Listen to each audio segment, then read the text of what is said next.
it's great to be here, and I'm particularly pleased that the APC have put together an event like this, because I often feel that the agri-food sector is a bit of an orphan child when it comes to the transition to net zero. And as we increasingly are seeing, agriculture is a key part of the journey and a key contributor to that. So I run a consultancy called Foodchains, but most of my work in the last few years has been focused on sustainability in the food supply chain.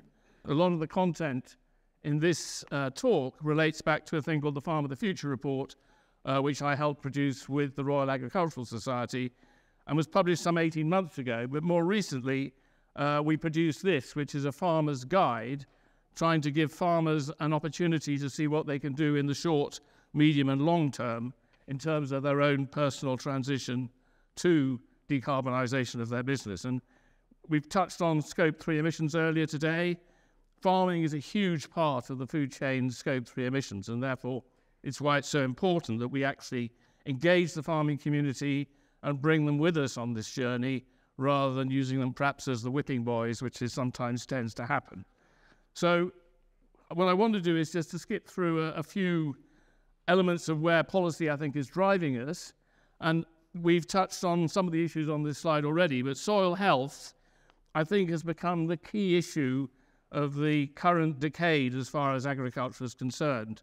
20, 30 years ago, farmers went to events called Sprays and Sprayers, which told them all about the nasty things they could put on the land to improve their yields. Now, one of the best attended shows in the agricultural calendar is an event called Groundswell, which takes place in June every year in Bedfordshire and brings together not only the new generation of companies that are trying to decarbonise agriculture, but also many younger people who are being attracted into the industry. And it sort of gives me hope that actually the industry is prepared to change what it does, and we're talking significant systems change to do this. What concerns me rather more is that we have a political class, or shall we say a policy regime, that is perhaps not quite so engaged in actually bringing farmers on that journey. And without being too rude, we've had a succession of fairly useless agriculture ministers. I think Liz Truss comes to mind. I mean, God, she only lasted a year, but she did a lot of damage. The latest one has just gone, and we've just got a health secretary come back in the place. Now, actually having a health secretary involved with agriculture might not be a bad thing, but while we've got some competent junior ministers in the departments and the officials are doing good things, the leadership comes from the top. And we've got a government that's run out of ideas, and a lot of people that I talk to in the bioenergy industry and in agriculture, so we're sitting on our hands waiting for the next government to come along and hopefully give a bit more leadership and a bit more vision. And certainly it's that vision that I think is lacking at the moment. And we've got to find a degree of policy leadership coming through. It's all very well the NFU and the RESE saying this is what we'd like to see, but if the levers aren't being pulled by government, if the climate isn't there, then we're not going to see the level of engagement that we need from farmers.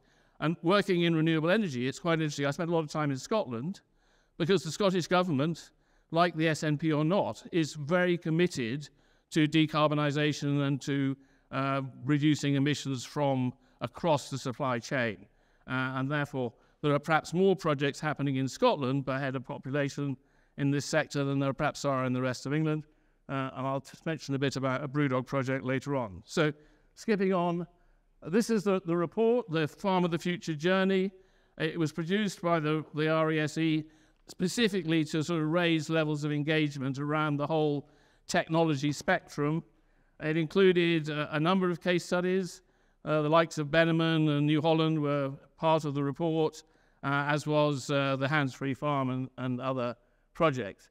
But it's the culmination of a resource that is now being used to engage directly with farmers, not only with the new publication, but also a series of events taking farmers to visit thought leaders in how agriculture is changing. One of the things we did when we produced the report was we wanted to try and demonstrate graphically just quite how complex the way a farm is run is, but also what the range of opportunities are out there. So we produced a range of infographics. This is the first one on the whole area of soil management, biodiversity, and we've pillaged our soils for the last 50 years, and now we're trying to retrieve the situation.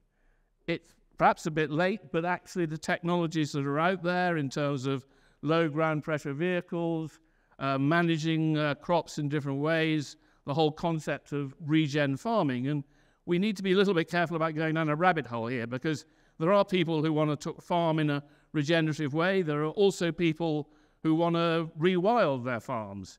It's a spectrum, but there are still lots of farmers, and when you look at agriculture, it's the top 25% of farmers who produce about 60% of the output. There are farmers who want to farm intensively, but they want to do it in a way that has less impact on the environment. And coming back to the policy challenge, I mean, this is where I have some frustration with DEFRA. I mean, we have a whole range of issues that need to be addressed, and I'm not really seeing the sort of, I know that the joined up thinking, and government is very sort of polarized and sort of works in silos anyway, but just looking very quickly, food security has just become a huge issue. You would think that that would be encouraging politicians to actually say, how are we going to work with the farming community to deliver greater food security? I don't think it's really happening, and I don't think that politicians have realized just how much clean tech can contribute to that increase in output. We're obviously transforming from the cap to ELMS. That is also in danger of becoming a lost opportunity, because we're getting wrapped up in the processes of how farmers are going to be supported, rather than saying what are the key objectives. And of course, one of them must be reducing the environmental impact and reducing those Scope 3 emissions. We have issues of community engagement. A lot of people misunderstand farmers. One of the reasons why farmers are struggling to get investment, or the innovators are struggling to get investment, is because a lot of people don't see farming as perhaps the dynamic industry that it's becoming. And then we have the whole issue of regulation and planning, which is a nonsense. I was on Dyson Farm, one of Dyson Farm's estates last week. They spent nearly 2 years trying to get planning permission for a water enhancement measure on their farm, where they were going to do some really good work in terms of catchment management and improving water capture and biodiversity in non-productive areas of the farm. 2 years to get planning permission. We see the other side of the coin. We see farmers who are abusing the system, and the Environment Agency just fails to take any action to deal with them. So we need to have a change of approach. We need to be able to work, hopefully in a more permissive way, so where a farmer is trusted and the regulators understand what they're trying to do, they don't impose such long time delays on what they're doing. And we also need to really be a little bit careful about some of the catchphrases that are coming out in terms of government policy, like nutrient neutrality. Nutrient neutrality has become a sort of catchword for doing nothing. Obviously we have to make sure we're not discharging nitrates and phosphates into rivers, but we need to do it in a way that works with the environment rather than perhaps working against it. So that's my rant. I'll move on and quickly talk a bit about the technology and the opportunities. And I think this is a key part of really what we're trying to demonstrate with the Farm of the Future report, and many of these pictures are from that report, that there is an opportunity for farmers to change their systems, whether it's mob grazing or growing maize for anaerobic digestion, rather than necessarily feeding it to cows, which not everybody agrees with, through to the whole area of woodland management on farms, agroforestry, which is an image up in the top right-hand corner, and of course the use of robotics. And importantly, a system that is now come back in favour, which I first saw when I was at a university probably 30 years ago, the use of gantries. So it's a little bit like running a farm on the basis of having a raised bed in your garden, so that you only have wheels going on part of the field, and you're using the rest for cropping, without having the issues of compaction and things like that.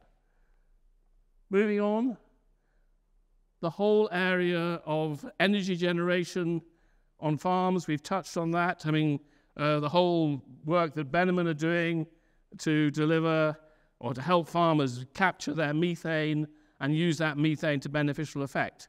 There is shall we say, a struggling anaerobic digestion industry out there because policy has been so inconsistent over the last 10, 15 years. Grants have come and gone, incentives have come and gone, and now anybody who wants to produce a small-scale anaerobic digester like Chris is trying to do on farms across the southwest and further afield, there is no sort of subsidy support for that farmer to do it, other than potentially grants for covering their lagoons. But if you look at the farm energy sector, the potential for farmers to generate energy for themselves and from for their local communities is huge. Whether it's anaerobic digestion, biomass, potentially on-farm hydrogen, but also other ways in which farmers can contribute to a more efficient agriculture. I've included vertical farming on the slide, and that's perhaps got a little bit out of favour in the last 18 months, 2 years because of the cost of energy. But certainly, maybe not on farms, but in urban areas, we could see vertical farming catching on in the next generation or so. And on the policy front there, again, we find that we have an ambition to do something which is not matched by the ambition of the politicians to help us deliver. So we've recognized that we have an energy crisis. The rest of the EU is just piling money into anaerobic digestion and renewable energy. And we have a government, sadly, somewhat sitting on its hands because it actually hasn't got an ability to think outside the box. And we have, I'll get into trouble if I'm too rude about this, but we have a support scheme called the Green Gas Support Scheme, which has been going for 4 or 5 years. And AD investment has plateaued over that period, largely because only very large plants connected to the gas grid are able to qualify for the incentive regime. It's just been extended for another 3 years, and so we have another 3 years potentially of small-scale anaerobic digestion and small-scale biomass not being supported. So again, we're falling behind the rest of Europe in terms of our ability to deliver decentralized energy on farms. I and others have a vision that every dairy farm in the country should have either a covered lagoon or a small modular unit sitting in the corner of its yard producing energy to run tractors and run that dairy farm. What Chris is doing at Benjamin is great, and there are other people out there with other technologies looking to develop that sort of solution. But we don't yet have traction within DEFRA recognizing that that is what should be done. And if you then bring in the gas tractors and the other opportunities, we need to create a greater vision. And I think this is the responsibility of the industry to create a vision that shows regulators and politicians that we can actually deliver a much more circular economy in agriculture than we're currently doing. And again, just a few examples of the technologies that are being installed on farms.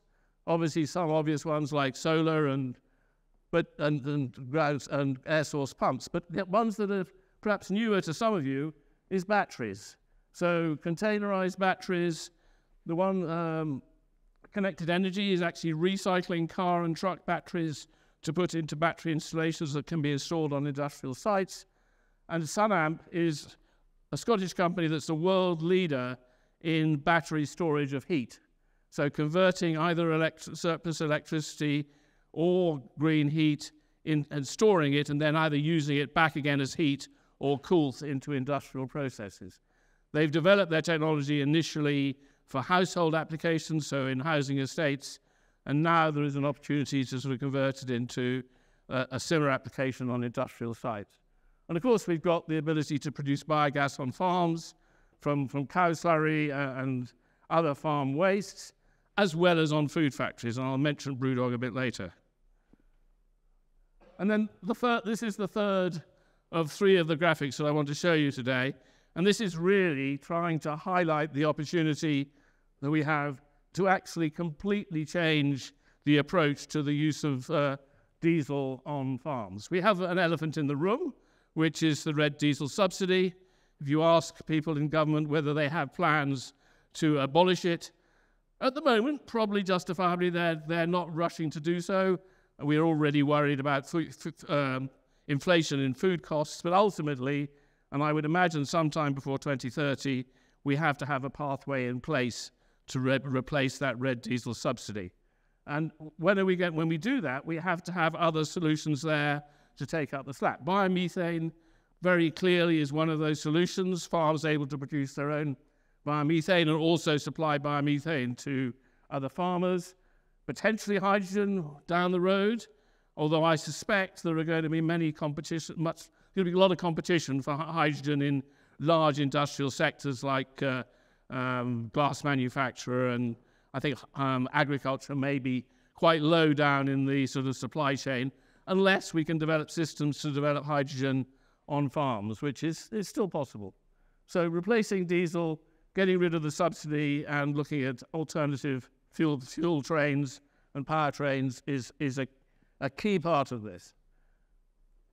A few examples. You'll recognise the hands-free hectare hands-free farm picture at the top, and the ag seed which you've seen below. And the challenge for ag seed is ag seed is that it's actually still driven by diesel.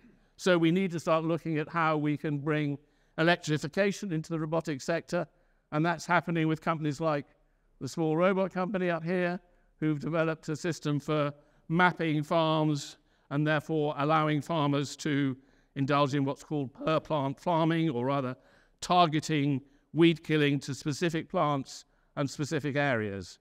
We're also looking at a range of technologies. I was very pleased to be involved with Senex earlier this year in an event, their LCV event, where we had a display of future farm vehicles, including an electric GACB and several robots and the New Holland gas tractor. The other engine that was there was the engine that's been developed by JCB for what they call their hydrogen internal combustion engine. Hugely exciting opportunity. Just demonstrates if you want to be really innovative, it's better to be a private sector company rather than one with lots of shareholders.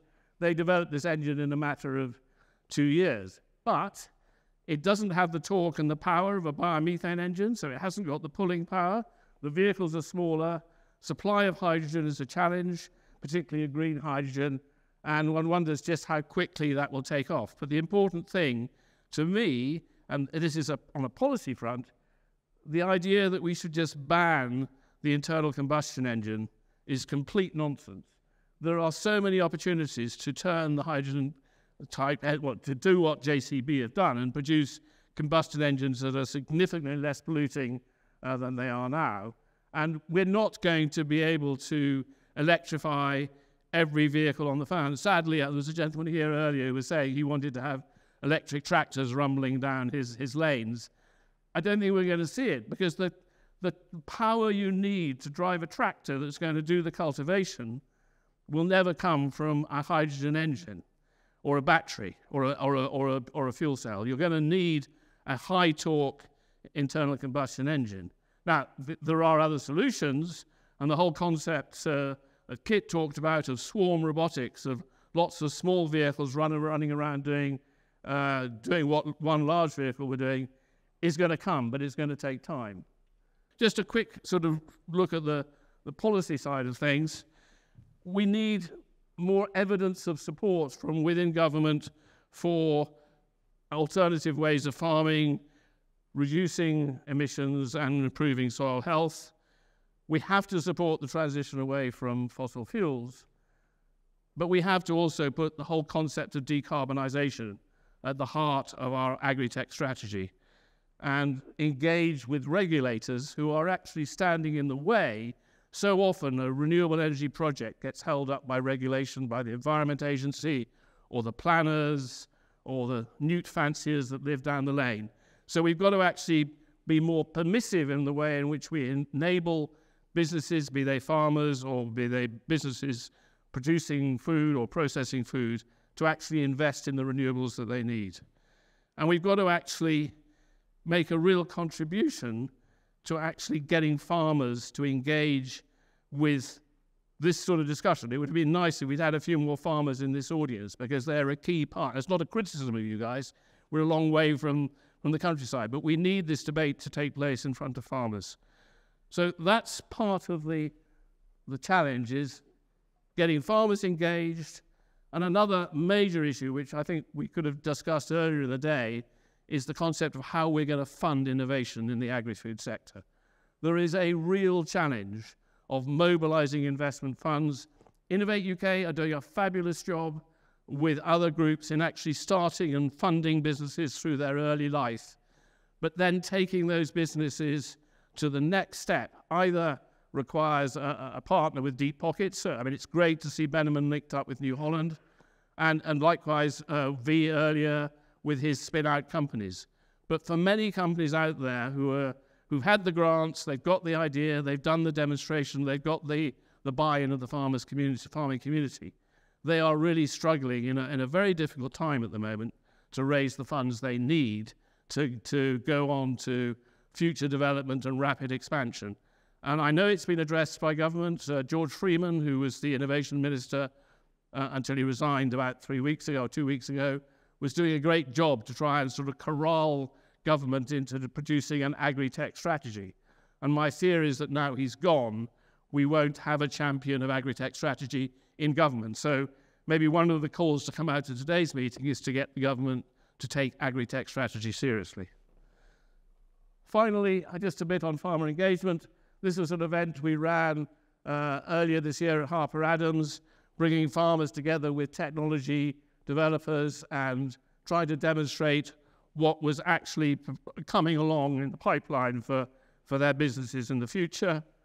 I said I should mention briefly about Brewdog. So this was a project that took place over lockdown where Brewdog built a biogas plant next to their brewery.